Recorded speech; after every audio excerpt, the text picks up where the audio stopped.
Umsvif Kína á heimsviðinu fara vaxandi og hafa gert það seinustu áratugi. Það hefur áhrif á Ísland rétt eins og önnur lönd í heiminum.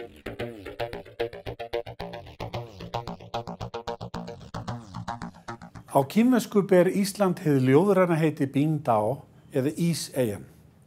Kína stórt á heimsvísu. Það snertir í raun og veru alla með einhverjum beinum eða óbeinum hætti. Kínversk menning ævaforn og þráður 3000 ára menningarsögu Kína óslitinn allt til okkar dags. Kínverskra áhrifa gætir æ meira á Íslandi. Áætlega að 100.000 kínverski ferðamenn komi til Íslands á þessu ári.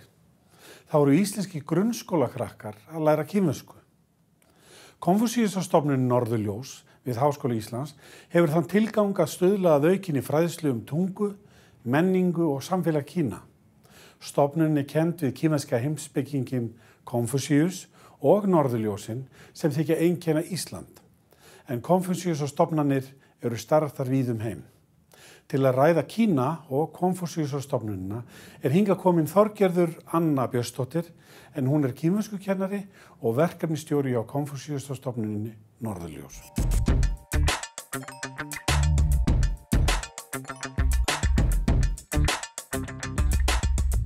Velkomin Þorgerður. Kannski fyrst, hver Þorgerður Anna og hvað gerirðu hjá Konfúsíusarstofnuninni Norðurljós? Þykist vita að þú eigir kínverskt heiti, ef þú getur sagt okkur aðeins frá því líka. Já, ég starfa hjá Konfúsíusarstofnuninni Norðurljós við Háskóla Íslands. Við erum til húsa í Veröld, húsi Vigdísar, þar sem deild erlendra tungumála líka.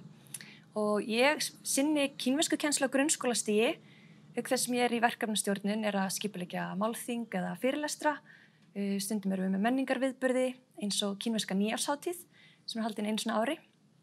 Og svo þetta svona fjölþætt og skemmtilegt starf, þótt að kennslan sé vissulega fyrirferðarmest í mínu starfi. Já, nafnið.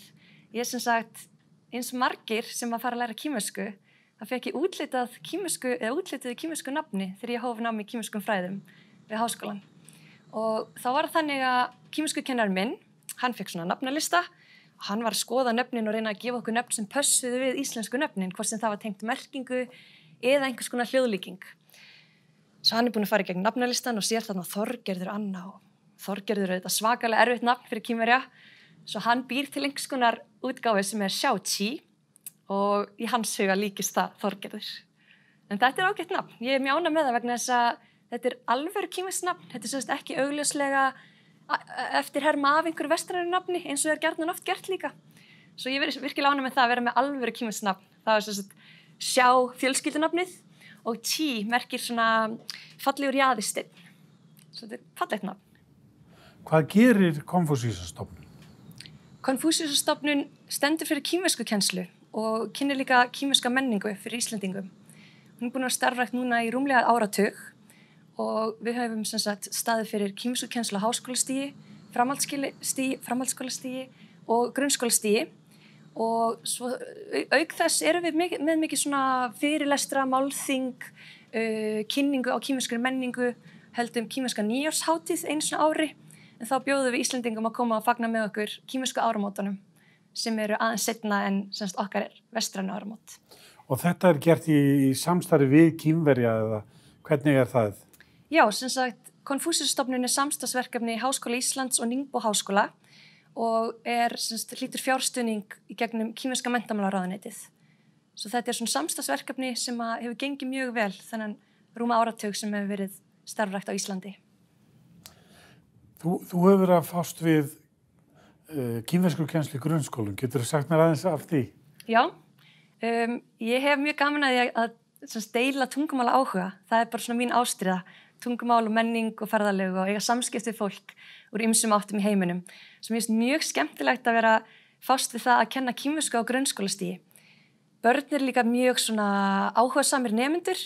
Þau eru fljót að ná framburði. Það þau spegla tungumál sem þau heyra yfirleitt betur en fullorðnir. Svo það virkilega skemmtilegt að fá að kenna á grunnskólastigi og þetta verkefni sem ég búin að vera að sinna núna í 5 ár. Ég að kenna bæði innan frístundanámskeið eða frístundakennslu Ísaksskóla og Landakotsskóla, en svo erum við líka með kínverskukennslu í Vesturbæjarskóla, þar sem í rauninni allir nemendur í 1. og 2. bekk fá smá kínverskukennslu vikulega. Svo þetta svona, já. Og eru krakkarnir móttækilegir fyrir þessu? Þau eru það mjög. Þetta er sem sagt, við getum sagt að þetta sé tækifæri til að breikka sjóndeildarhringinn og kynnast því að það er til tungumál sem að nota ekki bókstafi eða stafróf, heldur myndletur. Svo þetta er svona tækifæri til að kynnast framandi menningu og læra að það er virkilega gaman að læra tungumál. Kínverjar eru að sækja sér veðrið víða og áhrif þeirra eru að aukast. Er það að skila sér til Íslands? Já, Kína eru þetta umsvif Kína á heimsviðinu fara vaxandi og hafa gert það seinustu áratugi. Það hefur áhrif á Ísland rétt eins og önnur lönd í heiminum og ég held að samskipti Íslands við Kína, þau hafa líka verið að aukast jafnt og þétt seinustu árin. Svo þetta er vissulega eitthvað sem að Íslendingar verða að vara við líka. Það eru að koma tæplega 100.000 Kínverjar til Íslands. Í hverju liggur þessi áhugi Kínverja á Íslandi? Já, það er alveg rétt þér. Fjöldi kínverskra ferðamanna eykst ár frá ári og við vorum með 90.000 kínverska ferðamenn sem komið til Íslands á seinasta ári. Kínverjum finnst Ísland, hefur mikið aðdráttarafl fyrir Kínverja.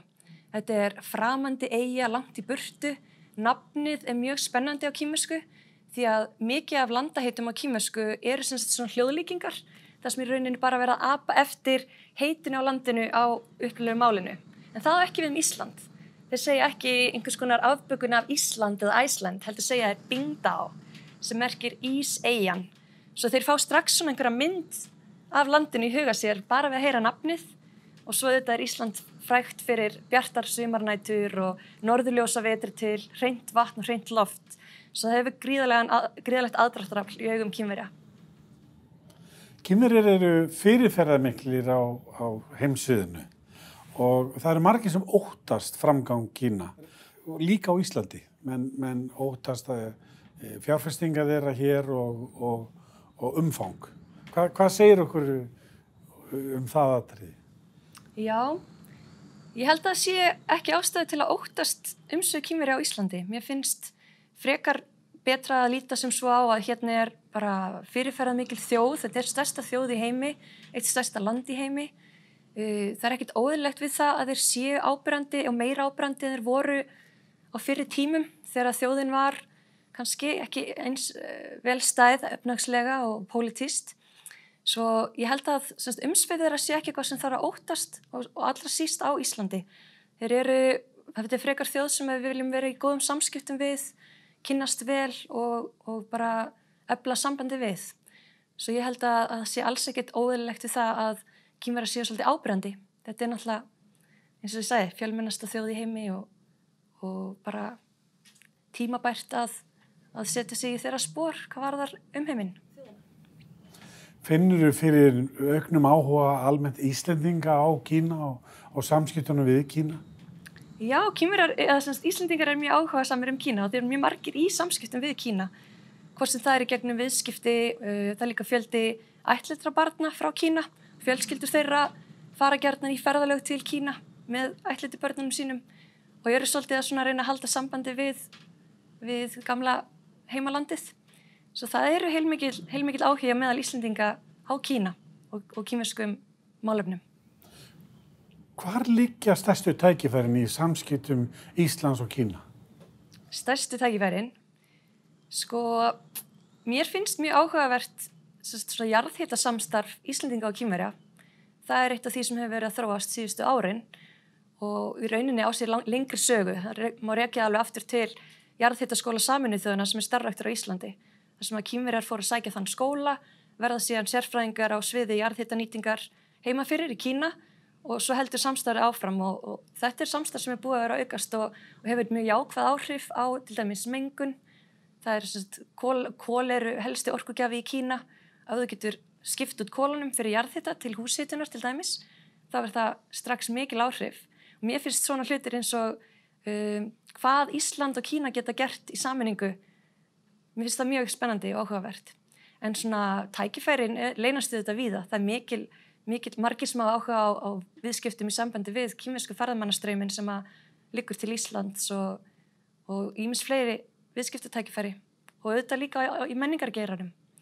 Mikið af kínversku tónlistafólki sem hefur tækifæri til að koma hingað og spila eins og við fáum stundum fólk á kínversku nýárshátíðin okkar í háskólanum. Höfum flutt inn Guqin spilara alla leið frá Kína, en Guqin svona ævafornt kínverskt hljóðfæri sem á sér mjög sterka stöðu í heimi tónlistarinnar í Kína.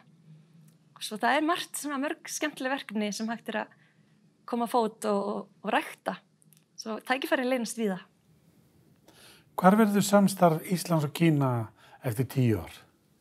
Eftir 10 ár? Sko, samstarf milli Íslands og Kína þetta hefur verið mjög svona í rólegum skrefum.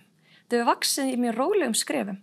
Svo það ég ger ekki ráð fyrir að verða neinar brjálægar breytingar á stöðunni í dag og eftir 10 ár. Þetta svona hægt og rólega, það eru fleiri sem að læra kínversku, fleiri sem eru með viðskiptasamband við Kína, en ég myndi ekki segja að staðan yrði neitt, eða það bara mín ágiskun. Hún verður ekki neitt gífurlega frábærin því sem hún núna. Þorgerður Anna eða Xiao Qi, kærar þakkir fyrir komuna. Takk fyrir mig.